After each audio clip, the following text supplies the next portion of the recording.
first question is, can you just walk us through what happened? Sure. I'm a science teacher in Buffalo Public Schools. I was on my way to Buffalo State for a training, and I noticed a car driving erratically on the 198, and her mirror clipped the edge of my car. So I initially followed her in frustration and anger that she didn't pull over, and I quickly realized that she was driving erratically, couldn't stay in one lane, and I followed her onto the 190, and at that time when she merged into traffic, I tried to sort of block her car from the traffic behind because she was crossing all the lanes and had struck the barrier on both sides. I called 911. I was telling them the location where her vehicle was so that they could respond and try to assist.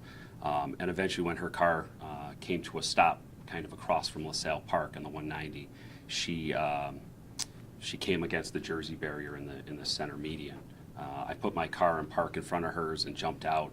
I was worried because her car was still in drive that she might start driving again into me, so I kind of ran out into traffic to get around. Thankfully her window was open because the doors were locked. I was able to reach in, put her car in neutral, and at that time I thought she had just passed out. I was trying to wake her. She had a badge with her name, and I was trying to use that personal effect to try to wake her up and assess what was happening and what kind of medical emergency she was going through. So I've been trained in CPR and first aid because I've been a coach previously in Buffalo Public Schools as a varsity coach, and so I tried to feel for a pulse, and I joked with my students. I felt her both wrists, I felt her neck, and I was on the phone with 911 at the time, and they suggested trying to feel where her Adam's apple would be. And when I couldn't find a pulse in any of those locations, I knew that the only way to properly do CPR was to get her on a flat surface. So I tried to remove her from the vehicle, I pulled her out from the vehicle, and then I started CPR on her. I probably did it the old school certified way because I did do rescue breaths, and I know, just for the general public to know, hands-only CPR is a really integral thing that's really easy for anyone to learn, and I just wish that more people were certified in that because it could be a loved one for any of us, and I think that that's super important for people to know. What was it like to go through that range of emotion? Because you were angry, and then you kind of got in front of her. You followed her. That's a long distance, first of all. Newsport is not far from Buffalo State. So, I mean, what was it like to go through that range in that kind of distance in time? I mean, being behind her, it did. I went from frustration to concern. And by the time that her vehicle had come to a stop, I wasn't worried about my car. I wasn't worried about damage that she could cause. I knew that she was having some kind of medical emergency and she needed help. And when that happens, my feelings really go out to the first responders because they deal with that adrenaline rush, that fight or flight response, that pivotal moment where you have to make a decision on what to do and how to handle yourself without anyone else there to guide you, without a video to tell you, what the next steps are. And to be forced to do that by yourself with just traffic continuing to drive by, and not have the people in their cars know that this woman was really in need of help. To assess that situation, it was definitely a range of emotions, and I was very emotional afterwards. And I understand now how first responders feel. They do this every day, and to be able to just go back to the next call and to be able to handle everyone with that same level of respect and dignity, like I said, it takes a real hero to do that, and these guys really did a tremendous job when they showed up to assist. Do you consider yourself a hero? No, I'm just a regular guy. I'm just a teacher. I'm just trying to do what anyone would do for my loved ones, I would hope. Mr. Damon, it was kind of a right time at the right place, After everything was done, did you ever process that what if I wasn't there and did the call and helped her out? Have you ever thought about that outcome, how it could have been differently or anything like that? I mean, I have, and for the last 2 days I've been playing it over in my head. What if her window wasn't down and I was forced with the decision to break her window? what would I have done? What would have happened if no one was to see her swerving and they just, assumed, I don't know, she had someone assumed she was injured in an accident and was afraid to move her. And I saw her car hit the barrier at a very low speed, so I knew that it was safe to pull her out without risking like a spinal cord injury or something like that. It goes over and over in my head that there was a reason that I was there that day. Have you been in contact with the woman ever since? No, I haven't heard any updates on her condition, but my heart really goes out to her family because I think to be without your loved one on a holiday this time of year is it's got to be really hard. The 190 at 5 o'clock in the afternoon is 4 lanes of craziness. Did you kind of push that out of the way? Were you, that could have been potentially very deadly. Yeah, and sadly, I have a brand new car, which is why I was initially so frustrated. But my car was out even further than her vehicle into the lane of traffic, and her car was blocking the left-hand lane, and my car was in front of hers. So when I pulled her out of the vehicle, there was nothing to stop traffic between traffic and her vehicle from striking us, except that the people that were behind us had noticed what was happening and I think saw me pull her out. But that part was kind of a blur. I wasn't really paying attention to traffic or anything. I was looking for sirens or lights and just trying to do my best to keep her going until the pros showed up. And like I said, I'm sure my CPR technique could use some refreshing, even though I'm still certified and it is new. Because like watching the first responders go to work and their technique, you could tell that they're really trained, and I think they did a fantastic job. Where did you render CPR? Was it on the side of the road? Like, where did you pulled her out and then? Yeah, we were like right on the shoulder of the 190, in the left-hand lane. Wow. Yeah. So being in the education system, what are you going to take from this experience and give to your students and the school after? I have a real open communication in my classroom, so, yesterday I took 10 minutes to talk to each class about what had happened. Honestly, it helped me decompress and helped me process what was happening. But to be able to talk to them and just to say, hey, when you guys learn that hands-only CPR, like, it matters. When you learn how to take your own pulse, that actually matters. That can, that's something you never think you're going to use, but at some point in your life, you may just find yourself in a situation where you can really help someone's loved one. Jim, it sounds like you're a high school science teacher in BPS, but which BPS school do you work in? I teach at Emerson School of Hospitality, which is right on Chippewa. Okay, you're a science teacher there? Yeah, I teach Earth and Space Science. Okay, and you coached previously, still coach? I'm not coaching this season because I do the New York State Master Teacher Program, which is like a whole lot of professional development outside of school hours. But I've coached varsity basketball and varsity soccer in previous years. And that CPR training is required of a coach, I'm assuming? It is part of the coaching certification process, and we have to keep it current to be a coach. And have you kept it current? Yeah, To do that? yeah, it's still current. I would have to renew it this summer, so it's something that I'll be eager to do.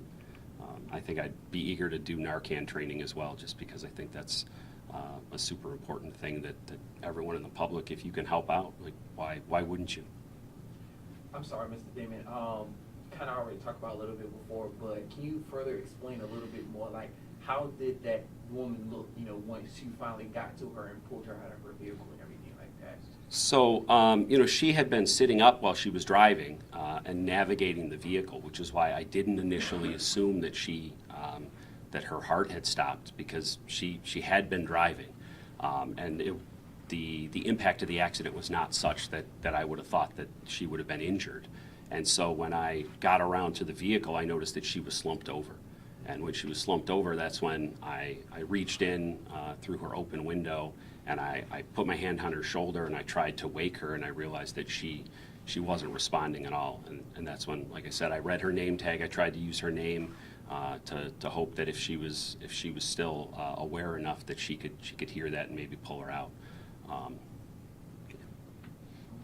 important is it It's this situation to remind people when they're on the road, we know there's no shortage of angry drivers, road rage incidents. To have some compassion and have some patience. You don't know what the other person is going through. As you said, at first you were angry, but then you realized there was seriously something very serious happening. Yeah, certainly. I think that every one of us has been an angry driver in traffic, not knowing why traffic was stopped. Even after an accident is cleared and traffic is backed up, everyone's frustrated. You know, they drive by and honk at the tow truck or something like that because they just want to release that frustration. And I just think it's so important to remember that, you know, everyone has their own story, and, you know, people are going through things every day that we don't know, that we can't see on the surface. And clearly this woman was going through something that she really needed help and compassion. And I think that if any of those motorists passing by, you know, besides the officers that stopped off duty to help out, that I don't think they had any idea what was happening. And if they did, I think that, you know, we're all good humans. We want to help each other. I think they would have stopped. Now, since the incidents happened, you know, has Emerson done any type of like special recognition or anything like that for you or anything, or no? My boss announced her retirement yesterday, so I certainly didn't want to rain on her parade, so I let her know afterwards that I was asked to come to this press conference to talk. And I only did so reluctantly because I don't want the spotlight. Like I said, the first responders do this every day. I was just a regular guy who just happened to be there. But, you know, I think the important part and the reason that I wanted to come was because if people knew CPR, right, it could save your loved one. And I think that's the most important thing for people at home to know, is that if, you know, students, adults, employers, you know, do it as a team building activity. Doing CPR training, I think, is just a fantastic way to be able to give back to your own community. Detective Hannah, can I ask you a couple questions? Absolutely. I'll just have you switch if possible. So you were second on scene. I guess, what was it like when you got there? What were you seeing and experiencing? This is, I mean, obviously you weren't called there. You were just driving by. Is that right? Correct. So what was it like? Like a lot of the other drivers on the 190 at 5 o'clock, it was pretty chaotic. And because of the incident that was going on up ahead, traffic was backed up pretty significantly. All the lanes were filled. By the time I was able to get up to the accident, I could see James up at the window with the driver, unsure really of what was going on. So my first reaction was to get over in a safe manner. Unfortunately, I was only able to pull in front of their cars because it comes up on you pretty quick. And then I went back to him. As soon as I arrived back, I realized that we were facing some form of a medical emergency. And then I think that's when your training kicks in. And, I mean, is it fair to say that by him rendering CPR, it saved her life? Absolutely. Every second counts, right? So any kind of, I have the benefit of doing a lot of training and a lot of instructing, and one of the things I try to share with people is just do the next right thing. It's something that can guide you in a positive direction. If you put one right thing to another right thing, do another right thing, eventually you're going to lead to some form of success. And that's what he was doing. To be able to get her out of the car, realize that, hey, CPR is only effective if we're on a firm surface, to get any kind of compressions going, to establish air getting back into her body, to get the blood pumping through her body. That's what we're trying to achieve. Whether you're doing it 100% the right way or not, that's happening the moment that he does that. And if he wouldn't have been out and engaging in that, I don't think we'd have the same outcome. Sure. How long have you been in the Sheriff's Department? I'm starting my 16th year. In your 16 years, have you seen something like this before? This seems a bit rare to happen. You know, I think we hear stories, we've heard a lot of stories recently about individuals. There was an incident at the Bills game last year where individuals were the first, civilian individuals were the first ones to render care, and then followed up by law enforcement coming and providing that additional care. I have, just thinking over my career, as far as like being on the through like that, probably not, but just a couple of weeks ago, we had someone struck at the Bills game, and civilians were the first ones on the scene in that incident. Before I got there, they had already established stabilizing her head and doing an evaluation. So I think we see regular people being thrust into those situations pretty regularly. Yeah. Question, Absolutely. to take the panel, with an incident like this happening, you know, drugs were involved, someone was overdosing, does that like raise any type of concern, or do you see anything that's like alarming about like an issue with drugs within Buffalo or anything like that, or like around the area or anything, or no? Well, anybody that pays attention to the news or lives certainly in Western New York knows that we're in the midst of an epidemic, right, involving opiates. And James has talked about Narcan, the importance of carrying Narcan. We hear our public officials, we hear the sheriff talk about that on a regular basis, about the importance of that. And the reality is, you know what, maybe 5-10 years ago, that wouldn't even be a consideration at an accident scene. It wouldn't have came to your mind, but I think it's the reality of where we are now. Part of our initial medical intervention is, you know, we're opening airways, we're checking for trauma, we're stopping bleeding, and we're getting Narcan administered. Was this woman a 20-year-old, a 60-year-old? Without revealing too much, can you kind of narrow down her age range? She was younger. I would say that she was in late 20s, 30s. Pretty sad.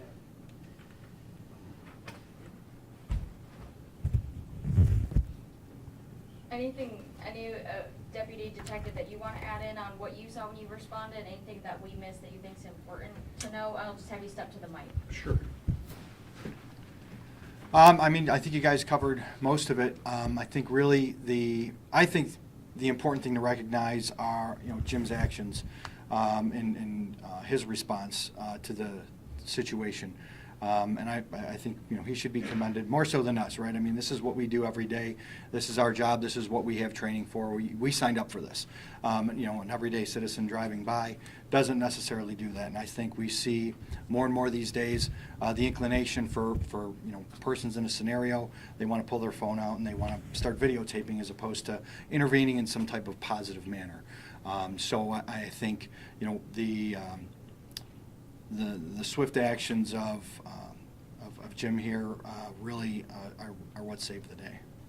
What would you say to people, because obviously this story, I mean, pulling over on the left shoulder, that's a narrow shoulder on any highway, it's not the right shoulder. So how would you encourage people to, you know, not just film on their phone, but to do what he did in a safe manner? Because that's also important too. You don't want to cause another accident by trying to be, you know, play hero or anything. Not that he was playing hero, but. Sure, absolutely. And I think, you know, it's always about making sure that you're going to be safe, right? And that's one of the first things that we make sure in law enforcement, whenever we respond, we want to make sure that we're safe. Because if we're not safe and, you know, we become injured, then, you know, we're complicating the situation as opposed to resolving the situation.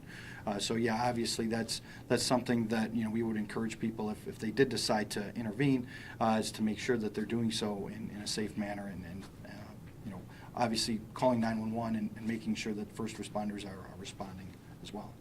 Approximately how long did everything play out? From my perspective, I was myself tied up in traffic. There was a state trooper unit that was trying to navigate through traffic with lights and sirens on his way to the scene. I was in traffic in my unmarked car. I threw on my lights and sirens to kind of help him move traffic and get through. We were not far from the scene, you know, as he was coming through. I followed up behind him just to kind of see what, you know, he might need assistance, and that's when, you know, we kind of come across the scenario and you know, observe, you know, what was going on, and, you know, did my part to help out. Okay. James, how long did this play out? I started following her shortly after 4:30, and probably by the time the ambulance drove away, it was like 4:55 or so. So, you know, she was driving very slowly down the highway, so it took maybe 6 or 7 minutes that I was on the phone with 911 almost the entire time. But I had to call them back to say that, you know, when I recognized that she was having much more than just like a health crisis, that she was in fact not conscious and not breathing. Where on the 198 did you first encounter the vehicle? Right by the tennis courts or the Statue of David. Okay. You said she hit the wall multiple times. You know how many times she might hit the wall in median or anything like that? On the 190, as I was calling 911, I might have witnessed her 6 or 7 times. And and on both sides. So you were on the 198 and the 190? Yes. Okay. So, which is why my initial response was not to check for a pulse when she pulled over. I was thinking, because she was coherent enough to navigate from the 198 to the 190, but wasn't coherent enough to keep the right of way or keep the road in the right lane. I think something just to highlight that everybody has spoken on a little bit is the importance of the team effort here. It really did take an entire team.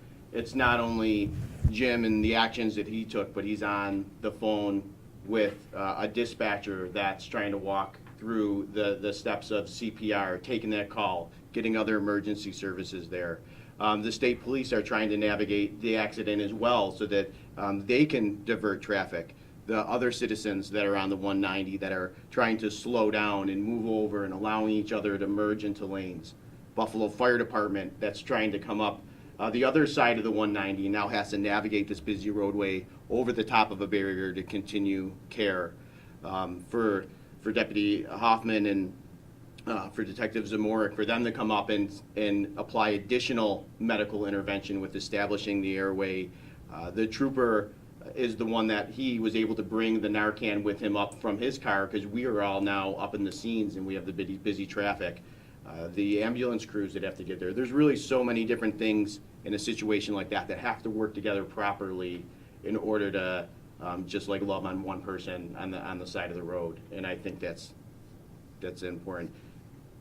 To drive up to that scene, being able to look back on that, and you have this man by himself with hundreds of cars going by, with a car crashed into the side of the wall, dragging and pulling and struggling to get a woman out of the car who had just struck his car. I mean, it's something that should really, I think, it really encourage people that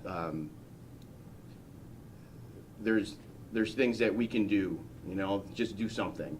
And what he did was awesome. Do you guys have like body cam footage you guys can share, anything like that to show like real time or anything, or no? We were all in plain clothes at the time, so we didn't have body cam on. Not to sound like someone in the younger generation like my students, but while I was on 911 following her, I was videoing her vehicle. So I have multiple minutes of footage of her vehicle up to the crash. I am safe to say I think we'll all want that. Yes. I haven't posted it or done anything with it out of respect for her, but I would. We'll blur her plate. Yeah, I know we yeah. would. Yeah, certainly. Thank you, everybody. Pretty good. Okay. Excellent. Good job. Thank you so much. Thank you so much. Good job, John. Good job. Do you want to get back up there? No? Say the same things over and over again? Well done. Excellent. Good job. Thank you for the kind words. Good job. Help. Yeah.